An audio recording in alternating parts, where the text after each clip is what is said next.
Boa noite a todos, paz seja convosco.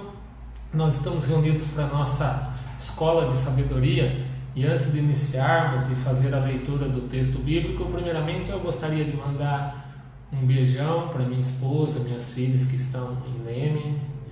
Gostaria de retribuir o abraço para o meu amigo, o pastor Carlos Mourão. Estava assistindo agora há pouco a live dele, uma palavra poderosa de escola de sabedoria também, falando da importância de estarmos reunidos, de estarmos congregados, né?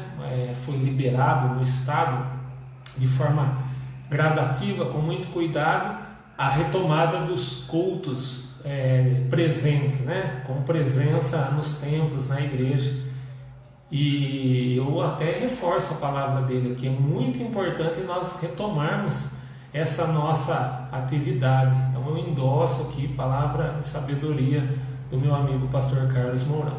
Mas hoje eu quero falar um pouquinho a respeito da cruz, a mensagem da cruz. Então acompanhe comigo, eu vou estar lendo alguns textos, vou estar lendo um texto agora, falando sobre algumas coisas, né? Vai ser bem rápido, mas eu quero que essa palavra ela toque, ela abençoe a sua vida, onde você estiver, de onde você estiver assistindo, que seja mais uma vez uma fonte de bênção a jorrar sobre a sua vida, jorrar sobre a sua casa, sobre a sua família, seu casamento, sobre seus filhos, que seja uma bênção sobre o seu emprego, enfim, tudo aquilo que lhe diz respeito, que seja de forma poderosa abençoada por Deus. Para nós iniciarmos, eu vou ler um texto da Bíblia que está na primeira carta aos Coríntios. Paulo escreve aos Coríntios, na sua primeira carta, também no primeiro capítulo. Eu quero ler com você, se você quiser pegar a sua Bíblia, do versículo 17 ao 24. Vou pegar aqui minha Bíblia. Primeira carta aos Coríntios, capítulo 1. Do capítulo 1, do verso 17, vamos ler até o 25, e assim finaliza essa parte do texto. Então, do 17 ao 25, a palavra diz da seguinte forma: porque Cristo enviou-me não para batizar, mas para evangelizar, não em sabedoria de palavras, para que a cruz de Cristo se não faça vã. Porque a palavra da cruz é loucura para os que perecem, mas para nós, que somos salvos, é o poder de Deus. Porque está escrito: destruirei a sabedoria dos sábios e aniquilarei a inteligência dos inteligentes. Onde está o sábio? Onde está o escriba? Onde está o inquiridor desse século? Porventura não tornou Deus louca a sabedoria deste mundo? Visto como na sabedoria de Deus o mundo não conheceu a Deus pela sua sabedoria, aprove a Deus salvar os crentes pela loucura da pregação. Porque os judeus pedem sinal e os gregos buscam sabedoria, mas nós pregamos a Cristo crucificado, que é escândalo para os judeus e loucura para os gregos. Mas para os que são chamados, tanto judeus como gregos, lhes pregamos a Cristo, poder de Deus e sabedoria de Deus.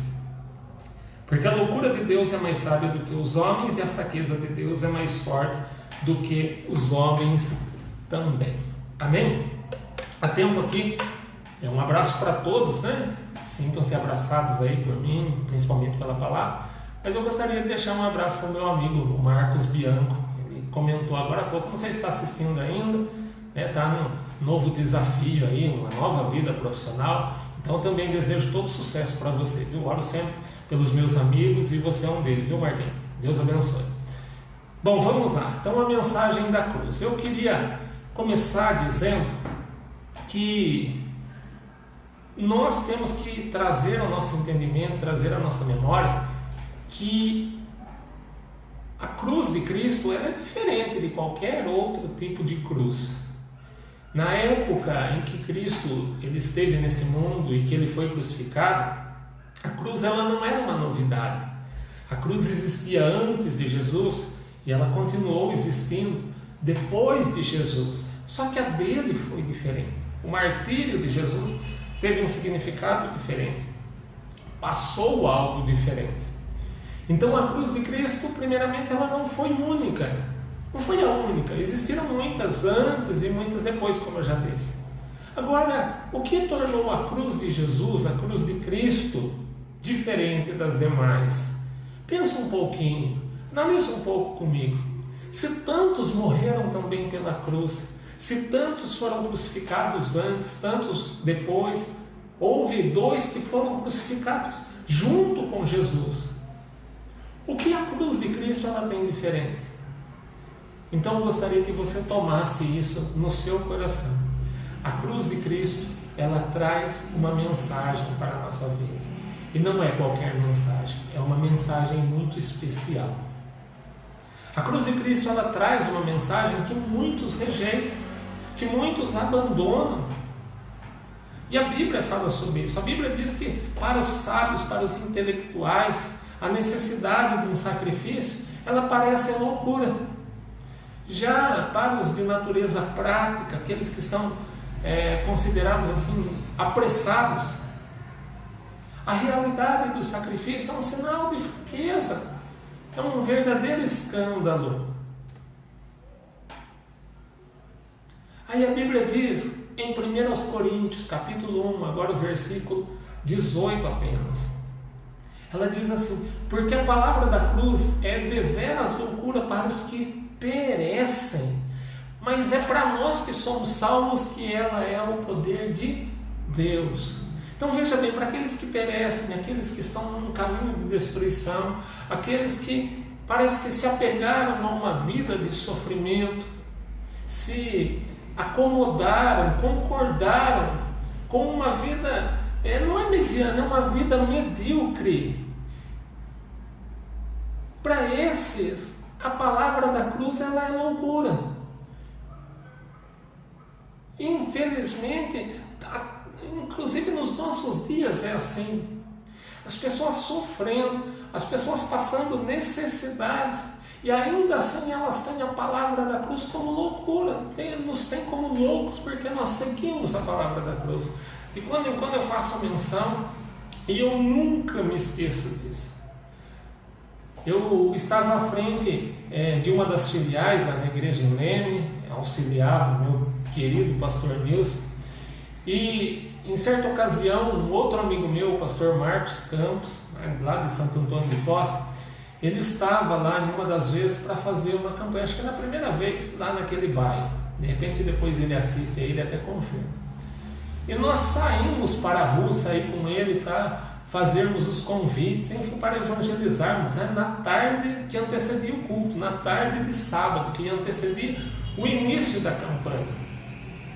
E nós andamos por muitas casas do bairro, e é um bairro cheio de problemas e um incomum. Um bairro tomado, né, por tráfico, por uso de drogas, infelizmente.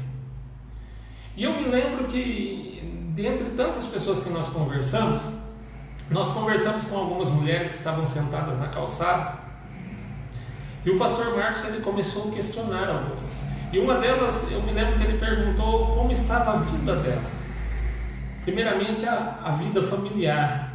E ela usou até um termo chulo, que eu não vou falar agora, mas ela disse que estava muito ruim. Você talvez imagine o termo que ela usou. E ele foi perguntando de áreas da vida, e ao passo que ela respondia da mesma forma. Aliás, estava intensificado o fator ruim, que não foi essa palavra que ela usou.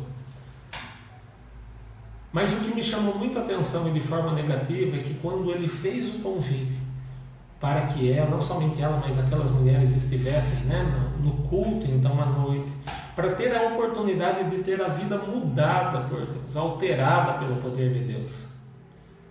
A resposta não foi assim, de forma imperativa ou não. Mas da maneira que ela falou, nós entendemos que ela não queria nada com a palavra de Deus. Ela disse assim, eu vou pensar, se não tiver nada melhor para fazer, aí eu vou. Atente bem. Palavras dela, da boca dela, dizendo que a vida estava muito ruim. Como eu disse, foi um termo chulo, uma palavra chula. Muito pior que isso. Mas enfim, a vida estava muito ruim. Mediante a proposta, se é que eu posso dizer assim, proposta de ter a vida, a oportunidade de ter a vida mudada, a vida alterada, transformada pela palavra de Deus. Ela desabonou a palavra de Deus, ela subestimou o poder na palavra de Deus. Então, para aqueles que perecem, aqueles que sofrem, para muitos deles a palavra da cruz é loucura, não serve para nada. Só que para nós que somos salvos, nós que fomos alcançados por essa palavra, nós que fomos abraçados por essa palavra, por essa mensagem, então a palavra é o poder de Deus. Preste bastante atenção, não existe cristianismo sem cruz. Não existe fé em Deus desconsiderando a cruz. Não existe evangelho sem cruz. Mas nós precisamos entender que a cruz, ela traz uma mensagem que nos confronta. Eu fui confrontado pela palavra de Deus, pela mensagem da cruz, muitos foram, e você será também, se é que ainda não foi. Através da cruz eu sei que Jesus me ama, que Ele se identifica comigo, que há perdão para os meus pecados, e mais do que isso, que há provisão para a minha vitória.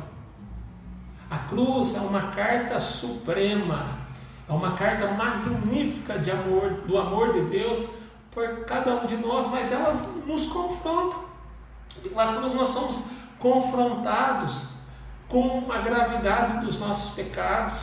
É a cruz que traz luz para uma vida pecaminosa.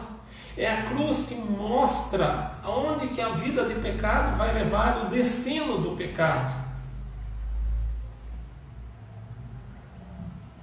Pela cruz eu também sou apresentado ao meu custo diante de Deus. Quanto custa a minha vida?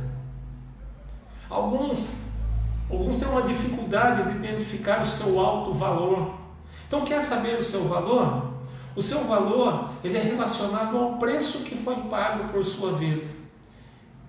E o preço que foi pago por sua vida, assim como da minha vida, foi o derramamento de todo o sangue de Jesus na cruz do Calvário, antecedido por sofrimento, por chicotadas, por diversos açoites, uma surra sem precedentes, um sofrimento, uma vergonha, o chamado na Bíblia de vitupério, um escândalo.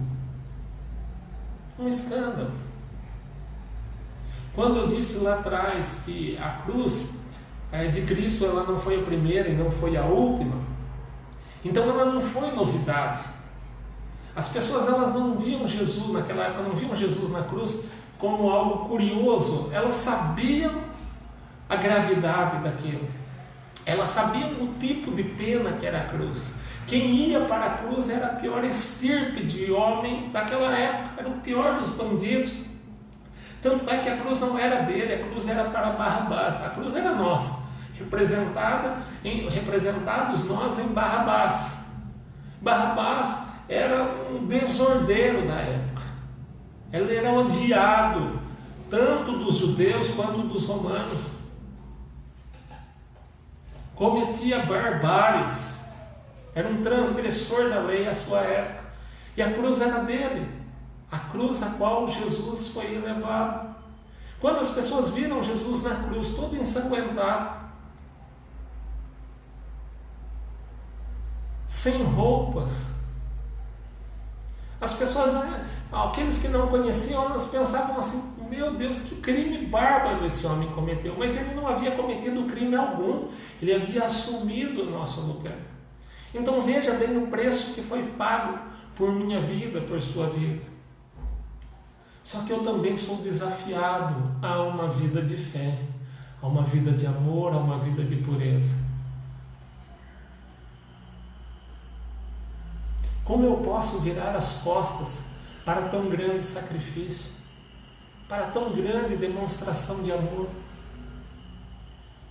Como eu posso ignorar? Como eu posso deixar de lado uma expressão de amor como essa? Como eu posso virar as costas para um Deus tão poderoso que simplesmente poderia me ignorar por conta da minha limitação, por conta da minha fraqueza? Mas mesmo Ele sendo santo, mesmo Ele estando num alto e sublime trono, Ele olhou para a minha, para a sua pequenez, para as nossas falhas, e Ele nos olhou com um amor, e um amor sem igual, um amor sem precedentes, um amor imensurável. Em João 3,16, até eu estou usando uma camiseta com essa menção, em João 3,16 fala sobre esse amor.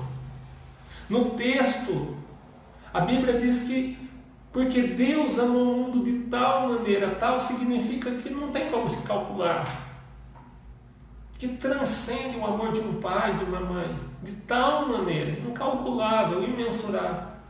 Porque Deus amou o mundo de tal maneira que deu o seu Filho unigênito, ou seja, seu único Filho, para morrer por nós, para que todo aquele que nele crê não pereça, mas que tenha a vida eterna. E esse todo aquele é para nos alcançar. O Senhor, Ele lança esse todo aquele até a minha vida, até a sua vida. Não ignore essa palavra, não ignore essa mensagem, não ignore esse amor. Independentemente do tipo de vida que você esteja vivendo, esteja levando hoje, o convite se estende até você. Talvez alguns digam ou pensam assim: mas eu acho que eu não mereço. Não é por merecimento, eu também não mereço. É pela graça. É um favor sem merecimento, imerecido. Não importa o tipo de pecado que você praticou, que talvez ainda esteja praticando, ainda há tempo para a sua vida. A mensagem da cruz chega até o seu coração. E se você abrir o seu coração hoje para essa palavra, a salvação, ela chega até a sua casa. Não a ignore, não a subestime. Não faça como aquela mulher tola, dizendo: olha, se eu não tiver nada melhor, logicamente que não haveria nada melhor, mas na concepção dela, a salvação estava em último plano, infelizmente. Deus queira que ela ainda abrace uma das oportunidades que Deus tem dado. Não seja tolo. Entregue-se ao Senhor. Abra o seu coração para essa mensagem da cruz. Deixe essa mensagem transformar a sua vida. Deixe essa mensagem tirar você desse lamaçal de tristeza, de decepção, de frustração. Deixe a palavra do Senhor enxugar as suas lágrimas. Deixe a palavra do Senhor renovar a sua esperança. Deixe a palavra do Senhor te devolver ou dar uma esperança, dar uma paz que você nunca teve, nunca experimentou. Eu quero orar por sua vida nesse momento. E talvez aí na sua casa você está pensando consigo mesmo, consigo mesmo: eu quero aceitar essa palavra, essa mensagem da cruz. Eu nunca fiz esse tipo de oração, mas eu irei fazer hoje. Talvez alguns até participam de uma igreja, de uma congregação, mas a vida não está em conformidade com a palavra de Deus. Coloque a sua mão sobre o seu peito, na direção do seu coração. Eu quero orar com você. Pai, que a sua graça, a sua misericórdia, Senhor, alcance essa vida agora. Eu peço no nome de Jesus que a mensagem da cruz chegue até esse teu filho, essa tua filha amada. Que esse manto de tristeza seja transformado, Senhor, em um mar de alegria, um mar de paz, um mar de regozijo, um mar de esperança. Eu oro que a sua mão, Senhor, alcance essa vida de uma forma especial e poderosa. Eu oro, eu clamo e eu te agradeço no nome de Jesus. No nome de Jesus. Que Deus abençoe a sua vida, Deus abençoe seu lar, Deus abençoe a todos os seus negócios, todos os seus planos. Se eu não fiz menção do seu nome, nos abraços que eu mandei aqui, sinta-se abraçado, sinta-se tocado ou tocado, mas é pela palavra, não é por aquilo, não simplesmente por ser esse pastor, podia ser qualquer outro mensageiro da palavra de Deus, mas o Senhor quis me usar nessa noite para que você seja abençoado, seja abençoado. Eu quero ainda ressaltar uma coisa. Talvez você conheceu Jesus um dia, mas a sua vida não está em conformidade com a palavra dele. Talvez você tenha deixado Jesus em segundo plano. Talvez você não tenha orado mais, não tenha agradecido mais. Talvez faz muito tempo que você não vai à casa de Deus, à igreja. Não é por conta de pandemia, não. Na verdade, a pandemia veio a calhar para o seu comodismo. Eu não quero te acusar, eu quero te ajudar. Aproveita agora que as atividades, os cultos, eles foram liberados. Volte à casa do seu pai. Se não for eu, o seu pastor, volte ao seu pastor. Volte para a casa de Deus. Para de se apegar, para de valorizar coisas que não vão te dar a salvação. Você não precisa abandonar tudo, mas coloque Jesus em primeiro lugar. Jesus está acima dos seus passeios. Jesus está acima das suas fotografias. Jesus está acima de tudo. Só Ele pode te dar a salvação. Apegue-se a Ele. Mais uma vez, Deus abençoe a sua vida, Deus abençoe o seu lar. Nós estaremos aqui no culto online, agora quinta-feira, a quinta da vitória. Na quinta eu passo instruções das próximas atividades, de como nós faremos com os cultos presenciais. Até lá, fique na bênção, fique na paz. Um grande abraço.